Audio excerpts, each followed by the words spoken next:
படும்படி உறவாடும் கனவே தொடருதே நினைவாகும் கனவே அருகிலே உன்னை தூக்கி சுமப்பே கருவிலே மடிவாசோ போதோரங்கவே.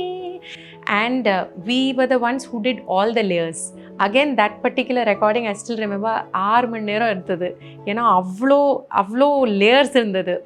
ஒவ்வொரு செக்ஷனுக்கும் you imagine there are like 9 parts. மீண்டும் மீண்டும் பார்க்க கூடும். I think எனக்கு ஒரு முறை உயிர்மொழி படத்தில் அந்த பாட்டு even before it came in the film எனக்கு நான் அதோட பழைய வெர்ஷன்ஸ் கேட்டிருக்கேன். ஏன்னா I told you know like we used to ஒரு பார்வை. ரீசெண்டாக ஆக்சுவலி நான் இந்த நீலோத்தி பாட்டில் ஜஸ்டின் பிரபாகர் ஒர்க் பண்ணேன். யா, ஸோ அதில் ஃபுல்லாக string arrangement and vocal arrangement என் குயர்லேருந்து தான் ஒரு 8 பேர் தான் பாடினோம்.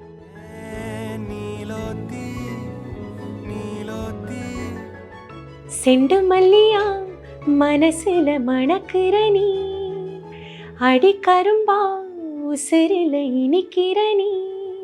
அடுத்து எப்போ ma'am Pradeep sir Sana sir Kalyani ma'am combination எப்போ வரும்? Hopefully soon. நிஜமாவா? Yes, hopefully.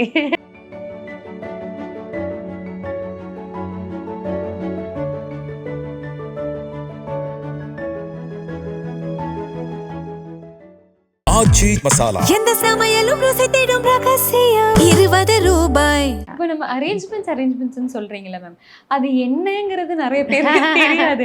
நீங்களே சொன்னீங்க மேம், வாய்ஸ் அரேஞ்ச்மெண்ட்ஸ்னு சொன்னீங்க, இன்னொன்று ஸ்ட்ரிங் அரேஞ்ச்மெண்ட்ஸ்னு சொன்னீங்க. ஸோ அரேஞ்ச்மெண்ட்னா ஒரு சிம்பிள் டேர்ம்ஸில் organising musical ideas across instruments. Now these instruments can be anything. Instruments வந்து ஸ்ட்ரிங்ஸ் இருக்கலாம். இப்போ ஸ்ட்ரிங்ஸ்லேயே ஒரு ஃபேமிலி ஆஃப் ஸ்ட்ரிங் இன்ஸ்ட்ருமெண்ட்ஸ் இருக்குது. நீங்கள் யூஸ்வலாக நம்ம பார்க்குறது அந்த சின்ன வயலின் தான். சின்ன வயலினோட கொஞ்சம் பெருசு ஒன்று இருக்கும், அது வந்து வியோலா. அது வந்து slightly it plays lower frequency than violin. இன்னும் ஒரு இவ்வளோ பெருசு இருக்கும், அது வந்து செல்லோ. அது வந்து it's again slightly lower instrument. இன்னும் ஒன்று பெருசாக ஒன்று இருக்கும் which is call the double bass. So இதுதான் ஸ்ட்ரிங் ஃபேமிலி. அதே மாதிரி வுட்வின் ஃபேமிலி இருக்கும். வுட்வின் ஃபேமிலியில் யூ ஹேவ் ஃப்ளூட், எல்லாமே விண்ட் இன்ஸ்ட்ருமெண்ட்ஸ். ஃப்ளூட் இருக்குது, you have clarinet, you have oboe, you have bassoon. So இது woodwind family. Plus of course we have sax, அதெல்லாமே வரும். But essentially these. அதே மாதிரி வாய்ஸஸ் இருக்குது. வாய்ஸஸில் நான் சொன்ன மாதிரி சொப்ரானோ, ஆல்டோ, டெனர், பேஸ். இது வந்து என்ன ரேஞ்சில் பாடுறாங்க அது பொறுத்து தான் கேட்டகரைஸ் பண்ணுறாங்க. ஸோ அரேஞ்ச்மெண்ட்னா நிறைய ஒரு சாங் கம்போஸ் பண்ணும்போது அதில் நிறைய எலிமெண்ட்ஸ் இருக்கும். ஒரு மெலடி இருக்கலாம், 2-3 மெலடிஸ் கூட இருக்கலாம், நிறைய கார்ட்ஸ் இருக்கலாம். ஸோ அதில் எந்த பாட்டு எந்த இன்ஸ்ட்ருமெண்ட் வாசிக்கும் அது ஆர்கனைஸ் பண்ணுறது தான் மெயின்லி அரேஞ்ச்மெண்ட். இப்போ அரேஞ்ச்மெண்ட்டில் வந்து நிறைய லெவல்ஸ் இருக்குது. Very simple and straightforward அரேஞ்ச்மெண்ட்னு கேட்டோன்னா நான் ஆக்கப்பலான்னு சொல்லும்போது it means writing only for voices. அதில் இன்ஸ்ட்ருமெண்ட்ஸே இருக்காது. ஸோ எந்த பாட்டு இப்போ கண்டு கொண்டேன்னு எடுக்கிறோன்னா அது வந்து எப்படி ஒரு 4 பார்ட்டில் வாய்ஸஸில் எழுத முடியும், அதுதான் ஒரு ஆக்கப்பலா அரேஞ்ச்மெண்ட். அண்ட் மோஸ்ட்லி லைக் நம்ம என்ன கேட்குறோம் ஒரிஜினல் ரெக்கார்டிங்கில் அது it's called transcribe. Transcribe means எப்படி அதில் அவங்க பண்ணியிருக்காங்க அதே வந்து அடாப்ட் பண்ணுறது for the the instruments that you have. So அது ஒரு basic level of arrangement, that is literally transcribing what is on the recording for this. Again, another level of slightly higher up is when you add in your additions to the existing arrangement. இப்போ அரேஞ்ச்மெண்ட்டில் ஒரு பாட்டு வந்து நான் completely வேறு மாதிரி arrange பண்ணலாம். அது ஒரிஜினலோட ரொம்ப சின்ன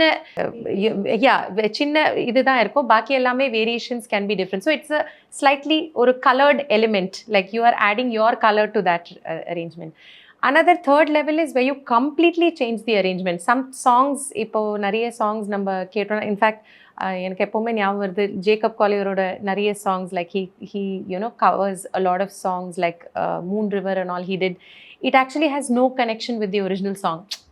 அந்த சாங்கோட லிரிக்ஸ் இருக்குது, but the way he is approached is completely, it sounds like a new song.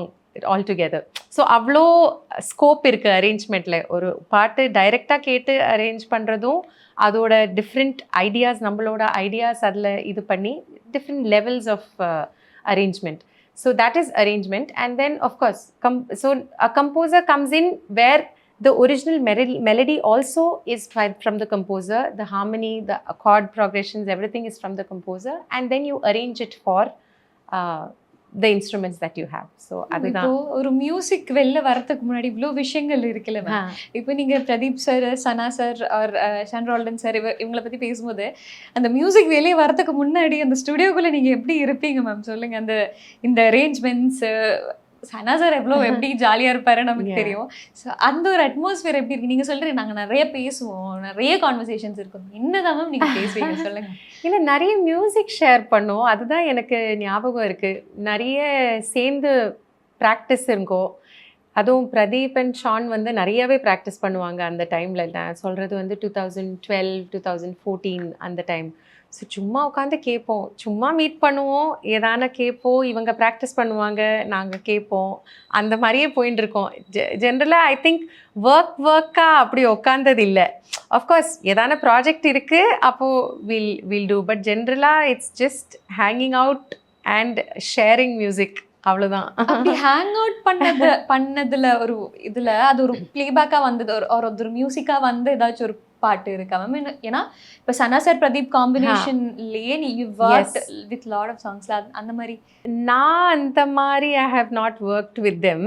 As in எனக்கு மோஸ்ட்லி இப்போது நான் ஆகாசத்தை அதெல்லாம் பண்ணும்போது like Pradeep use to work very closely with him in the composing session also. I think I was in the second tier. Mostly once the song is kind of melody adala anadukku aprom arrangement ku da I used to work with him. So I think fully composing stage la I think அந்த மாதிரி I don't think I've worked with them. நீங்கள் சொன்ன நிறைய பேசுவீங்கன்னு சொல்ல, ரேண்டமாக பேசுவீங்கன்னு சொன்னீங்களா?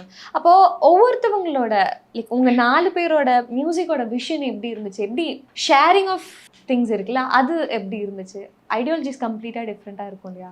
Not really. I think we all kind of had the same kind of ideology. That's why ரொம்ப like சேர்ந்து ஒர்க் பண்ண முடிஞ்சதுன்னு நினைக்கிறேன். ஏன்னா நிறைய விஷயம் especially with Santhosh and Sean, Pradeep, especially when I work with them, they've given me a lot of freedom. Like ஒரு பேசிக்காக ஒரு இது இருக்கும், அண்ட் தென் அதுக்குள்ளே I have the freedom to do a lot of things, you know. And I think that kind of really helped me grow as a musician, and that gave me all the confidence. Like I said, I came from a background with absolutely no background in music, and those insecurities, everything kind of transformed.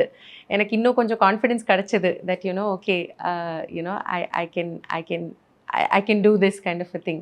அப்போ இவங்க 2 பேர் இப்போ நீங்கள் second டயர்னு சொல்லும்போது first டயருக்குள்ள அவங்க எப்படி இருப்பாங்கன்னு தெரியுமா? Pradeep sir and Sana sir. Pradeep and Santhosh actually they go back a long way. So அவங்க வந்து எப்படின்னா சேர்ந்து ஒரே வீட்டில் தங்கி காலையிலேருந்து அங்கேயே சமைச்சு அங்கேயே எல்லாம் பண்ணி, ஸோ அவங்க நிறைய அந்த மாதிரி சேர்ந்து இருந்தே நிறைய சாங்ஸ் கம்போஸ் பண்ணியிருக்காங்க.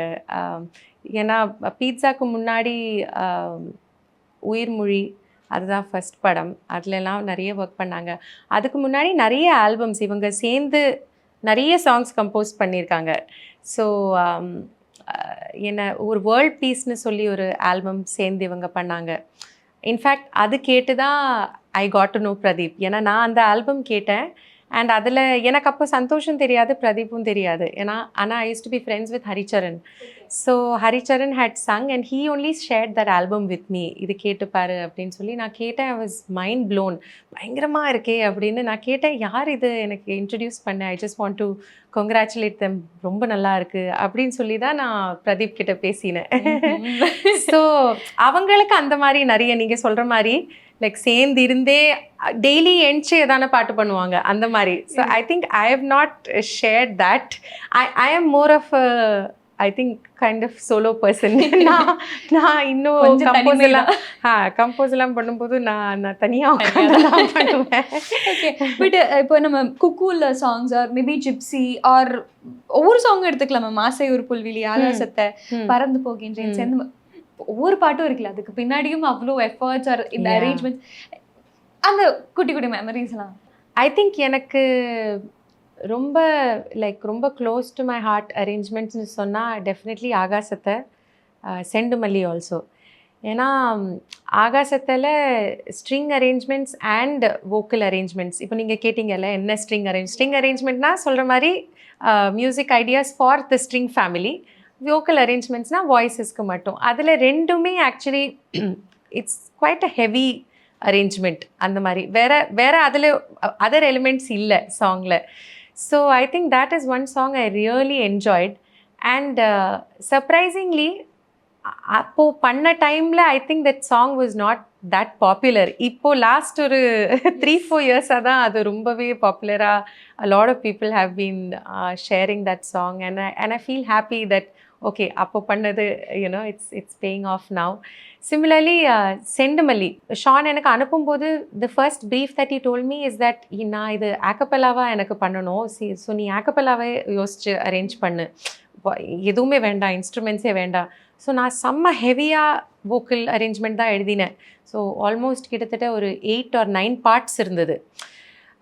அதுக்கப்புறம் தான் இல்லை ஜஸ்ட் பேசிக்காக பியானோ கிட்டார்ஸ் அந்த மாதிரி வச்சுக்கலாம், ஆனால் you keep it vocal heavy, நம்ம அப்படியே ரெக்கார்ட் பண்ணலான்னு சொல்லி. ஆனால் நாங்கள் 6 பேர் மட்டுமே தான் இருந்தோம், 3 girls and 3 boys, and we were the ones who did all the layers. Again, that particular recording I still remember 6 மணி நேரம் இருந்தது. ஏன்னா அவ்வளோ லேயர்ஸ் இருந்தது. ஒவ்வொரு செக்ஷனுக்கும் you imagine there are like 9 parts. So women மட்டுமே 5 parts இருந்தது, and I think men there were 4 parts. So it was again one recording. இன்னும் எனக்கு அது ஞாபகம் இருக்குது, அது முடிச்சதுக்கப்புறம் like dead. But it was extremely rewarding. அதுக்கப்புறம் அந்த பாட்டு கேட்கும்போது ஏன்னா நிறைய பேரும் congratulated me on that song, and இப்போது even with my choir sometimes we kind of practice and the song as a cappella, and it's really magical. செண்டுமல்லியா மனசுல மணக்கிற நீ, அடி கரும்பா உசிரில இனிக்கிற நீ, செண்டுமல்லியா மனசுல மணக்கிற நீ, அடி கரும்பா உசிரில இனிக்கிற நீ, தெருவில 100 பூக்கட எனக்கு நீ வாசம் சேர்த்திட, போதும் தங்கம் செண்டுமல்லியா மனசுல மணக்கிற நீ, அடி கரும்பா உசிரில இனிக்கிற நீ. ஸோ இந்த பாட்டு actually I feel it's incomplete without the vocals. ஏன்னா அந்த எல்லாமே ஒரு கால் அண்ட் ரெஸ்பான்ஸ் இருக்கும், which kind of interacts with the main lead voice. So எனக்கு இப்போ பாடும்போதும் மைண்டில் அதுதான் ஓடின்னு இருக்கு அன்னைக்கு நடந்த. எஸ். இப்போது நம்ம பிரதீப் சார் அண்ட் சனா சாரோட காம்போன்னு எடுக்கும்போது which is your favorite? I think எனக்கு முதல்லேருந்து அந்த ஒரு முறை உயிர்மொழி படத்தில் அந்த பாட்டு even before it came in the film, எனக்கு அதோட பழைய வெர்ஷன்ஸ் கேட்டிருக்கேன். ஏன்னா I told you know like we use to share a lot of music. So Pradeep used to have a hard disk where he shared with me where he had worked on a lot of compositions. அதில் இந்த ஒரு பாட்டு இருந்தது. So எனக்கு அந்த பாட்டு I think it's very close to my heart. I like that song a lot. அது தவிர ஆசை ஒரு புல்வெளி எனக்கு ரொம்ப பிடிச்ச பாட்டு. மேகமோ அவள் அந்த பாட்டு எனக்கு ரொம்ப பிடிக்கும். ஆக்சுவலி நிறைய இருக்குது, ஒன்றும் சொல்ல முடியாது, எல்லா பாட்டுமே. மாய நதி, நிறைய சாங்ஸ் இருக்கு. ஆக்சுவலி பிக் பண்ணுறது ரொம்ப கஷ்டம். குக்கு படத்தில் ஒரு ஹம்மிங் போர்ஷன், மனசில் சுரக்காத்து, அது ரொம்ப ரொம்ப பியூட்டிஃபுல் சாங். அண்ட் எனக்கு ஆக்சுவலி குக்குவில் எனக்கு எல்லா பாட்டும் பிடிக்கும். எனக்கு பொட்ட புள்ள எனக்கு ரொம்ப ஃபேவரெட். அண்ட் அந்த பாட்டில் நான் ஸ்ட்ரிங்ஸில் ஒர்க் பண்ணேன். ஸோ அந்த சாங் எனக்கு ரொம்ப ரொம்ப பிடிச்ச song. Melody is extremely beautiful, and that the opportunity that I got to write strings, I was like really happy. உங்களுக்கு லைக் அந்த ஆன் பிளேபேக்கை விட அந்த பின்னாடி ஓடிக்கிட்டே ஒர்க் பண்ணுறது தான் அந்த. ஏன்னா அண்ட் இட்ஸ் எனக்கு என்னென்னா இப்போ a song like ஆகாசத்தை is like a double treat for me. ஏன்னா I got to sing the melody also, and I got to work on the arrangement. So it's like very close to me because I've spent a lot of time crafting that song. Please. So, ஒரு கண்ணே படும்படி உறவாடும் கனவே தொடருதே நினைவாகும் கனவே அருகிலே உன்னை தூக்கி சுமப்பே கருவிலே மடிவாசோ போதோரங்கவே நீதானே சாகா வரங்களே தமிழே தமிழே வருவேனே ஓங்கரமா கொடியே கொடியே வருவேனே ஆனந்தமா ஆகாசத்தை நான் பார்க்கிறேன் ஆறு கடல் நான் பார்க்கிறேன் ஆகாசத்தை நான் பார்க்கிறேன் ஆறு கடல் நான் பார்க்கிறேன். Beautiful. How was that evolution? இந்த ஒரு சாங்கோட அந்த எவல்யூஷன் எப்படி இருந்துச்சு? அந்த உருவான அந்த ஒரு மொமெண்ட்ல இருந்து இந்த ஸ்ட்ரிங்ஸ் ஆக்சுவலி நான் ஃபர்ஸ்ட் இந்த பாட்டு மெலடிக்கு முன்னாடி ஐ திங்க் மெலடி ஃபுல்லாகவே கம்போஸே பண்ணலை, ஃபஸ்ட்டு ஸ்ட்ரிங்ஸ் தான் எழுதினோம். அதுக்கப்புறம் சந்தோஷ் வந்து கேட்டு பயங்கரமாக இருக்குது ஸ்ட்ரிங்ஸ் அரேஞ்ச்மெண்ட்டு சொல்லி அப்படி தான் I think first from what I remember it's been really long but first சாங்கே இல்லை. அதுக்கப்புறம் ஆமாம், ஏன்னா எனக்கு இன்னும் அந்த ஃபஸ்ட்டு நான் அனுப்புன ஸ்கோர் இருக்குது, அதில் வெறும் செக்ஷனாக ஒரு செக்ஷன் இருக்குது ரெண்டு. ஏன்னா இந்த பாட்டு ஆக்சுவலி நிறைய லூப்பில் போகும். இப்போது ஜென்ரலாக மியூசிஷியன்ஸ்ட்டு கேட்டால் தெரியும், அது ஒரு லூப்பு தான் ஃபுல் பல்லவி, இன்டர்லியூடும் அதே லூப் தான், சரணம் ஆஃப்கோர்ஸ் கொஞ்சம் மாறும், ஆனால் சரணமும் ரெண்டு சரணமும் ஒரே லூப் தான். ஸோ ஃபஸ்ட்டு ஸ்ட்ரிங் அரேஞ்ச்மெண்ட் எழுதுனதுக்கு அப்புறம் தான் ஃபுல்லாக kind of the song evolve. And of course அதுக்கு மேலே தான் வாய்ஸ் வோக்கல் அரேஞ்ச்மெண்ட் கடைசியில் தான் பண்ணோம். ஸோ அப்படி தான் அந்த சாங் ஆச்சு. இப்போது லைக் இந்த ஒரு காம்பினேஷனில் வந்து அவ்வளோ சாங்ஸ் நாங்கள் அவ்வளோ ரசிக்கிறோம்ல மேம். நீங்கள் பேசும்போது அதுக்கு பின்னாடி இருக்கிற மெமரிஸ் நீங்கள் எவ்வளோ லைக் சந்தோஷமாக பேசுகிறீங்கன்னு தெரியுது. அடுத்து எப்போ ma'am Pradeep sir Sana sir Kalyani ma'am combination எப்போ வரும்? Hopefully soon. நிஜமாவா? Yes, hopefully. Fingers crossed. Pradeep sir எப்போ வருவாரு? நாங்கள் நிஜமாவே வெயிட் பண்ணிட்டு இருக்கோம். வருவாரா? அவர் அப்படியே அவர் பாட்டுக்கு அப்படியே போயிட்டாரு, ஏங்கிக்கிட்டு இருக்கோம் அடுத்த பாட்டு எப்போ வரும். லைக் இண்டிபெண்ட் அதெல்லாம் இருக்கு, but playback. Yeah, I think they had like a really nice combination. ரொம்ப ரொம்ப நிறைய சோல்ஃபுல் ஒரு இது கிடச்சிது. இந்த kind of change the sound of Tamil சினிமான்னு எப்போவுமே எனக்கு தோணியிருக்கு. 3 பேரும் like Pradeep, Santhosh and Sean. So yeah, I hope something happens soon. I am also wishing. நானும் அந்த சைடில் I'm as a listener I love that combination. இப்போ இந்த சவுண்ட் சேஞ்ச் பண்ணாங்கன்னு சொன்ன ஒரு விஷயம் இருக்குல்ல ma'am, it's actually a statement. இவங்க 3 பேரும் வந்து இந்த மியூசிக்கோட சவுண்டே சேஞ்ச் லைக் ஒரு ரிஃப்ரெஷிங்கான ஒரு விஷயம் கொண்டு வந்ததுன்னு சொன்னீங்க ma'am. When did you feel that? How did you feel? Actually அது வந்து ஒரு மாதிரி பேக்ரவுண்ட் ஸ்கோரில் தான் மெயின்லி ஐ ஃபெல்ட். ஏன்னா அது வரைக்கும் of course like Raja sir, Rahman and all have done that, but ஜென்ரலாக that bringing that orchestral thing into background score of a film, giving the background score so much importance, you know, to elevate the visual thing on the screen. அது வந்து I think ஒரு மாதிரி redefine பண்ணது இவங்க தான். ஏன்னா அது வரைக்கும் அவ்வளோ அப்ராட் ஆர்கெஸ்ட்ராஸ் ரெக்கார்ட் பண்ணுறது அந்த மாதிரி கல்ச்சரே இல்லை. அது definitely I think you know all credits go to Santhosh. ஏன்னா சந்தோஷ் வாஸ் வெரி எக்ஸ்பெரிமெண்டல் அந்த ஜோனில். ஏன்னா he only first got the contact of, அப்போது ஃபஸ்ட்டு நம்ம சிட்னியில் தான் ரெக்கார்ட் பண்ணுவோம். ஸோ ஒரு குவார்ட்டட்டோடு தான் ஸ்டார்ட் பண்ணோம். பீட்சாவில் ஒரு தீம் இருக்குது. ஸோ மோகத்திரையோட ஒரு இன்ஸ்ட்ருமெண்டல் பிட் இருக்குது. ஸோ அது வந்து நாங்கள் ஃபஸ்ட்டு ஸ்ட்ரிங் குவார்ட்டட்டை தான் ரெக்கார்ட் பண்ணோம். ஸோ ஐ திங்க் அதுலேருந்து the effect that kind of an orchestral element brings on the ஸ்க்ரீன்னோ, அது வந்து ஐ திங்க் பயங்கரமாக எனக்கு ஃபீல் ஆச்சு ஃப்ரம் பீட்சா. அண்ட் தென் தொடர்ந்து நிறைய படத்தில் வில்லா, யூனோ நிறைய படத்தில் குக்கு, அது ஒரு பயங்கர ஆப்வியஸாக ஒரு சேஞ்ச் இருந்தது. You know until then I think it was not so prominent. And ஜென்ரலாகவே இந்த ஓஎஸ்டிஸ் ரிலீஸ் பண்ணுற அது வரைக்கும் யாருமே ஓஎஸ்டிஸ் என்னன்னே ஹாலிவுட்டில் கேட்டிருக்கோம், ஆனால் இங்கே வந்து அந்த கல்ச்சர் இல்லை. அது ஐ திங்க் ஒரு மாதிரி இம்பார்ட்டன்ஸ் கொடுத்து அது பண்ணுறது டெஃபினெட்லி இவங்க 3 பேரும் கிரெடிட் கோஸ் டு தெம். அப்போ ஆஸ் அ மியூசிஷியனா நீங்க கண்டிப்பா ராஜா சார்ல இருந்து ஆர் மேபி அதுக்கு முன்னாடியில இருக்கிற மியூசிஷியன்ஸ்ல இருந்து நீங்க கவனிச்சு வந்திருப்பீங்களா? இப்போ Raja sir period, Raja sir Deva sir பீரியட்னு ஒன்று இருக்கு, அதுக்கப்புறம் Rahman sir Vidyasagar sir period இருக்கு, and now it's like Sana sir Pradeep sir. அப்போ ஒவ்வொரு பீரியட்லயும் ஹவு இப்போ ராஜா சார் இப்போ நம்ம நிறைய கேட்டிருக்கிறது என்னன்னா, இப்போ நீங்க ஒரு 10 தபலா நீங்க வாசிக்கிறீங்கன்னா நீங்க அதை வாசிங்க, நீங்க அது இன்ஸ்ட்ருமெண்ட் இதுவா லைக் ஆன்லைனா அது பண்ண எதுவும் ட்ரை பண்ணாதீங்கிற மாதிரி ஒரு ஆஸ்பெக்ட் இருக்கு. பட் ரஹ்மான் சார் வந்த சமயத்தில் அதுல கொஞ்சம் சேஞ்சஸ்லாம் வந்துச்சு. ஆஸ் அ மியூசிஷியன் நீங்க அந்த ஷிஃப்ட் ஒவ்வொரு எராலையும் நீங்க எப்படி பாக்குறீங்க? ஐ திங்க் நான் எல்லா இரவும் நான் சொல்ல முடியாது, ஏன்னா அந்த ராஜா சார் இரவில் நான் ஒர்க் பண்ணதில்லை. But of course I have had the you know என்ன சொல்கிறது, I have been fortunate to sing a few tracks Ilaiyaraaja சாருக்கு. அஃப்கோர்ஸ் அது வெளில வரல, நான் ட்ராக்காக தான் பாடினேன். But yeah of course like what you said, எல்லாரோட musical approach is very different. இப்போது Raja sir has like crafted everything in his mind.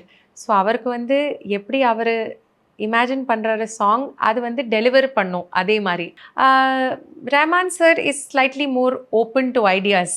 Again he is another person. I have not worked as a solo singer, but நான் ஜென்ரலாக நிறைய harmony ரெக்கார்டிங்ஸ்க்கெல்லாம் போயிருக்கேன். அகசன் sir கூடயும் தனியாக வேறு groups கூடயும் போயிருக்கேன். So what I've observed is he's very welcoming of new ideas, and I've heard this from a lot of other playback singers who worked with him closely. So I think Santhosh ஆர்ஆரும் எல்லாமே அந்த அந்த அந்த genre தான். Because like I set, இப்போ எனக்கு ஜென்ரலாக பாட்டு வரும், ரொம்ப ஒரு ஒரு ப்ரீஃப்னா இந்த ஃபீல்டில் இருக்குது, நீ பண்ணு, உனக்கு பிடிச்ச மாதிரி பண்ணு, அது எப்போவுமே அதுதான் லைன், உனக்கு என்ன பிடிக்கும் நீ பண்ணு. ஸோ ஐ திங்க் அந்த ஒரு க்ரியேட்டிவ் ஃப்ரீடம் எனக்கு இருக்கும், யூனோ. அந்த மாதிரி தான் I think most of the songs happened with them. Like also it differs from song to song. இப்போ சொன்ன மாதிரி like for example I think சொன்ன மாதிரி லைக் ஆகாசத்தை வந்து ஃபஸ்ட்டு ஸ்ட்ரிங் அரேஞ்ச்மெண்ட் தான் பண்ணோம், அப்புறம் தான் மற்ற இது பண்ணோம். ஆர்ஆரோட ஷானோட வந்து கொஞ்சம் வேறு மாதிரி. Mostly for him all the chords and everything is already set. அவர் வந்து he's very strong in that, and he knows exactly what he wants. So for me, when he comes to me, it's mostly to decorate the song further in terms of either voices or strings. So adala vandu na enakku pidicha mari, I add little elements. So yeah, that's how it's different. Like I said, different kinds of composers like to work differently. Some already have an idea, some of them வந்து it's just a very wake idea. அதுக்குள்ளே நான் நிறைய இன்புட்டும் பண்ணலாம். இப்போ actually ரீசெண்டாக நான் இந்த நீலோத்தி பாட்டில் ஜஸ்டின் பிரபாகருக்கு ஒர்க் பண்ணேன். யா, ஸோ அதில் ஃபுல்லாக string arrangement and vocal arrangement, என் குயர்லேருந்து தான் ஒரு 8 பேர் தான் பாடினோம். ஸோ அதை வந்து again I had like a free hand. Melody ஃபுல்லாக அவர் பண்ணார், but in terms of the chords, the BG, I had a lot of freedom. So அந்த மாதிரி டிஃபர்ஸ், சாங் பொறுத்து இருக்கும். Some songs they are very fixed what they want. Some other songs they kind of give you a free hand, you do it however you like. So both ways it works. Yeah, இப்போ creative freedom and freedom பற்றி நம்ம பேசும்போது woman music டைரக்டர்ஸுக்கு இண்டஸ்ட்ரியில் இருக்கிற space எப்படி இருக்கு ma'am? நம்ம ஆக்ட்ரஸாக வராங்க, ஸோ லைக் பிளேபேக், இப்போ அரேஞ்சர் ஆர் மேபி வாய்ஸ் ஆர்டிஸ்ட்லாம் சொல்லி நிறைய லைக் செக்மெண்ட்ஸ் இருந்தாலும் ஒரு உமன் மியூசிக் டைரக்டருங்கிற ஒரு ஸ்பேஸ் இண்டஸ்ட்ரியில் எப்படி இருக்கு?